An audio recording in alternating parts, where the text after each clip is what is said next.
아니, 지금 새벽 3시인데 사람들이 왜 집으로 돌아갈 생각을 안 하는 거지? 잠을 자야 할 시간에 대체 뭐 하는 거야?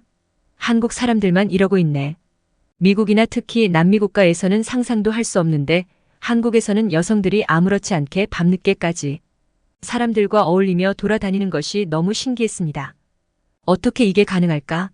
새벽 3시가 넘었는데도 음식점, 술집, 노래방, 불빛이 환한데 대체 언제까지 영업을 하는 거야? 한국에서의 이런 익숙한 광경을 외국인 여성은 매우 흥미롭게 보면서 자신의 휴대폰으로 열심히 영상을 촬영하고 알듯 모를 듯 미소를 짓기도 했습니다.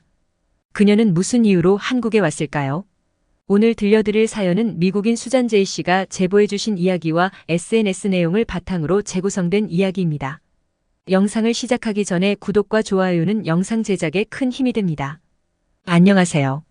저는 세계 여러 나라를 방문해 그 나라의 특징과 문화, 그리고 잘 알려지지 않은 부분을 SNS에 소개하는 여행 전문가 수잔 제이라고 합니다. 제가 태어난 곳은 미국 시카고이며 그곳 시카고 예술대학 사진학과에서 사진과 동영상에 대해서 공부를 하고 지금은 세계 여러 나라의 문화나 특징에 대해서 사진과 영상을 제작하고 기획하는 일을 하고 있습니다. 오늘 소개드릴 아시아 국가인 한국은 예전에는 그렇게 많이 알려지지 않았는데 아마도 2019년 본격적인 K-팝이 세계를 강타하면서 최근까지 젊은이들 사이에서 가장 핫하고 가보고 싶은 나라가 한국으로 급부상했습니다. 20년 전 반지의 제왕이 엄청 히트쳤을 때 사람들이 뉴질랜드 관광을 가서 촬영장에서 영화에 나온 감동적인 장면을 다시 상기시키며 사진도 찍고 추억도 많이 만들었죠. 마찬가지인 것 같습니다.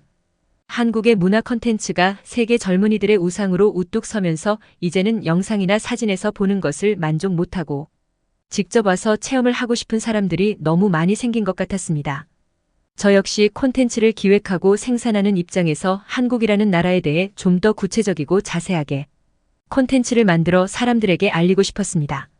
세계 유일의 분단 국가이며 조그만 면적, 그리고 폭발적인 경제 성장. 어느새 세계 문화를 지배하고 모든 젊은이들이 열광하는 한국을 하나하나 소개해야겠다는 생각에 한국 여행을 결심하게 되었고, 다행히 친구 중에 한국 문화에 관심이 많고 한국어를 열심히 공부한 친구가 있어서 그 친구와 같이 동행을 하기로 하고 한국을 방문하게 되었습니다. 우선 방문하기에 앞서 제가 여행한 국가를 대략 나열해보면 유럽에서 선진국이라고 알려진 곳은 대부분 방문했었고 위험하다는 남미 지역과 여자 혼자 여행하기 힘든 인도, 이집트도 방문해서 SNS에 소개를 했습니다. 아시아 국가는 일본과 동남아 국가를 소개한 적은 있었지만 한국은 소개를 한 적이 없어서 이번 기회에 제대로 소개를 할 생각입니다. 한국의 어떤 모습을 담으면 좋을까 골똘히 생각하던 중에 얼마 전에 한국의 밤거리에 대해 기사를 읽었던 기억이 있었고 저로서는 상당히 생소한 한국의 밤거리 문화에 대해서 관심이 많이 생겼습니다. 그래서 우선 첫 번째로 한국의 밤거리와 문화에 대해서 다른 나라와 비교를 하면서 다뤄볼 예정입니다. 시카고에서 인천공항까지는 대략 14시간 정도의 장거리 비행이었고 저는 이미 외국 여행을 많이 해봤기 때문에 단련이 되어 있어서 피곤한지는 몰랐습니다. 다행스러운 건 같이 한국 여행을 동승하는 친구도 한국을 좋아해서 여러 번 한국을 방문해봤기에 긴 비행 시간을 무리 없이 소화를 할 수 있었습니다. 한국의 첫 인상은 화려함이었습니다.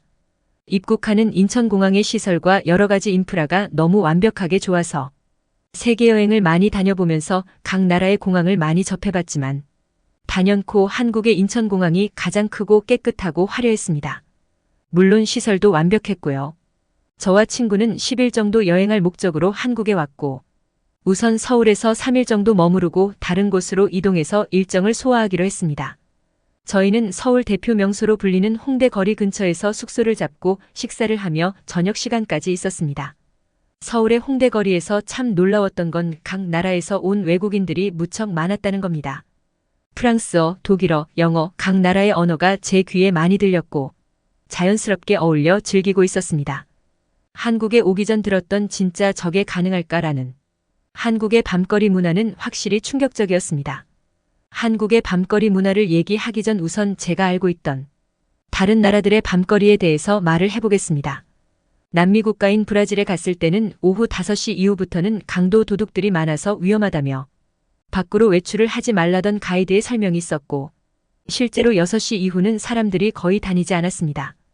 브라질은 불법으로 총기를 휴대한 사람들이 종종 있고 총을 든 강도에게 위협을 당하거나 소매치기, 그리고 현금 인출기에서 돈을 찾도록 하고 돈을 찾으면 으슥한 곳으로 가서 돈을 뺏으며 번개 납치도 하기 때문에 절대로 저녁에는 나오지 말라고 했습니다. 그만큼 남미 국가에서는 대낮에 강도를 당할 수 있다는 말이 나올 정도로 위험합니다. 아마도 사람들은 낙천적인데 사는 게 너무 힘들어서 그럴 수 있다고 생각을 했습니다. 그리고 동남아 지역인 태국이나 베트남은 오토바이를 집안에 보관하던데 잠깐 사이에 누가 가져가 버리기 때문에 절대 밖에 세워두지 않는다고 합니다. 그런 곳에 비해 한국도 배달 문화 때문에 오토바이가 많지만 아침에 출근할 때 키를 꽂고 퇴근할 때까지 가게 앞에 세워둬도 아무도 안 가져간다고 합니다.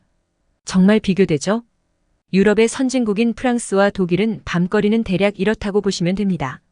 프랑스는 밤 9시 이후가 되면 물건을 사고 먹고 마시는 이 모든 게 불가능합니다. 왜냐하면 쇼핑할 수 있는 곳은 오후 6시면 대부분 문을 닫기 때문입니다. 독일도 비슷했습니다. 저녁 6시쯤 되니 상점들이 다 문을 닫았고 야식을 먹으려고 30분 이상 차를 타고 맥도널드에 가서 겨우 먹었던 기억이 있었습니다. 심지어 일요일에 시내에 나가면 상점 문이 다 닫혀 있었습니다. 독일 어디를 가더라도 늦게까지 문이 열려 있고 할 수 있는 곳이 별로 없었던 것 같았습니다. 다른 나라를 예로 든 이유가 제가 생각할 때는 그만큼 한국의 치안이 좋아서 밤거리를 늦게까지 다닐 수 있는 이유가 아닐까 생각합니다. 그리고 도덕성에 대해서도 얘기를 한다면 다른 나라에서는 소매치기가 빈번해서 개인 소지품을 두고 자리를 비우는 순간 모든 물건이 사라지는 기가 막힌 경험을 할 수 있을 겁니다. 관광객이 몰리는 프랑스에서도 소매치기가 기승을 부리거든요. 그런데 한국은 노트북, 태블릿 등 고가의 물건을 카페에 두고 화장실을 다녀와도 아무도 손을 대지 않고 관심 자체를 두지 않는 걸 직접 목격했습니다. 이게 바로 찐 선진국 클래스인 것 같았습니다. 선진국이라 불리는 미국, 영국, 스페인, 독일, 이탈리아 등 많은 유럽 국가들도 아이들이 학교를 혼자 갈 수 없으며 저녁 이후 여성은 혼자 길거리를 못 다닌다는 겁니다. 그리고 유럽 사람들이 한국 와서 가장 신기해하는 것 중 하나가 백팩을 등 쪽으로 메고 다니는 유일한 나라라고 놀란다고 합니다. 유럽이나 남미에서 가방을 뒤로 메고 1분만 걸어 다니면 가방이 빈 가방이 될 정도로 위험하거든요. 그리고 다른 나라에서는 카페나 도서관에서 절대 소지품을 1초라도 탁자 위에 놓아선 안 된다는 겁니다. 실제 올림픽 때 유럽 선수들이 가방 메고 돌아다니는 장면을 본 적이 있는데 전부 배 앞쪽으로 메고 다닐 정도로 다른 나라에서는 한국처럼 뒤로 가방을 메지 않거든요. 더구나 늦은 밤에도 한국 여성들은 아무 꺼리낌 없이 가방을 뒤로 메고 다녔는데 그걸 보고 저는 한국은 정말 안전하다는 걸 직접 보니 정말 신기했습니다. 미국도 마찬가지입니다. 밤거리를 다닌다는 게 생각처럼 쉽지가 않습니다. 오죽하면 부득이 밤에 뭔가를 사오거나 그런 상황이 생기면 남자만 나가거나 남자와 동행하는 것이 좋다고 할 정도라고 합니다. 여자가 밖에 나가거나 공원에 산책을 나가는 행동 자체도 범죄자를 만나 최소한 현금 도둑질을 당하는 등 범죄에 노출이 되기 쉬울 정도로 위험합니다.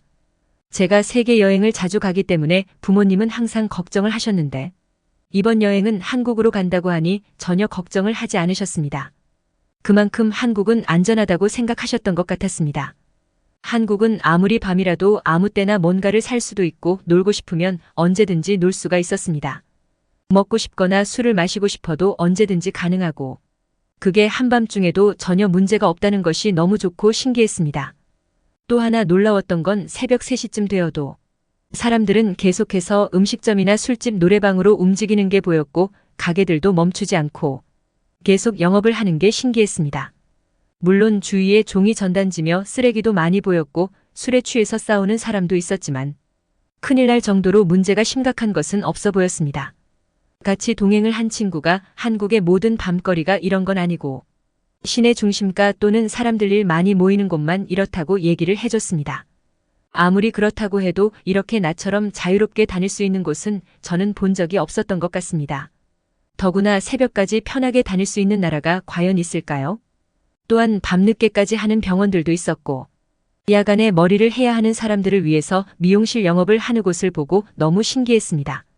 혼자서 밤길을 다니는 여성분도 전혀 두려움 없이 익숙하게 다녔고 지하철 출구가 한밤중이어도 잘 보인다는 것이었습니다. 더 놀라웠던 건 24시 식당이 있다는 것도 다른 나라에서 볼 수 없는 한국만의 시스템이었습니다.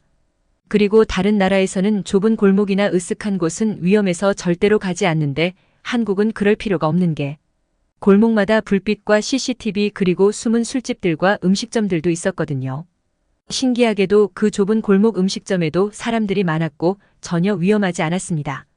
중간중간 거리마다 편의점이 있어서 언제든지 필요한 물건을 구입할 수 있었고 심지어 그 한밤중 늦은 시간에도 편의점에서 간단한 식사나 현금을 쉽게 찾는 걸 보고 대단히 놀랐습니다. 지금까지 생각했던 한국의 밤거리는 제가 알고 있던 것보다 훨씬 더 많이 놀라웠습니다. 어떻게 이게 가능할까 생각을 해보면 결국 한국의 치안과 그리고 남들에게 웬만하면 민폐를 끼치지 않는 한국인만의 시민의식과 민족성 때문이 아닐까 생각했습니다. 아마도 한국에서 어학연수를 하셨거나 장기 출장을 나와서 한국 문화에 익숙해진다면 아마 자국으로 돌아가면 많이 불편할 것 같았습니다. 왜냐하면 세계 어느 곳도 한국처럼 이런 편한 시스템과 공공의식 문화 그리고 확실한 치안이 없거든요. 유럽이 아무리 선진국이 많고 부자인 동네라 하더라도 밤에는 다니지 않거든요. 저는 이번 기회에 한국의 밤거리에 대해서 너무 잘 알게 되었고 제 콘텐츠에 확실히 소개할 수 있을 것 같았습니다. 이번 여행으로 한국을 정말 많이 알게 되었고 보면 볼수록 대단한 한국에 다시 한번 감탄하게 되었습니다. 저의 얘기는 여기까지입니다. 시청해 주셔서 감사합니다.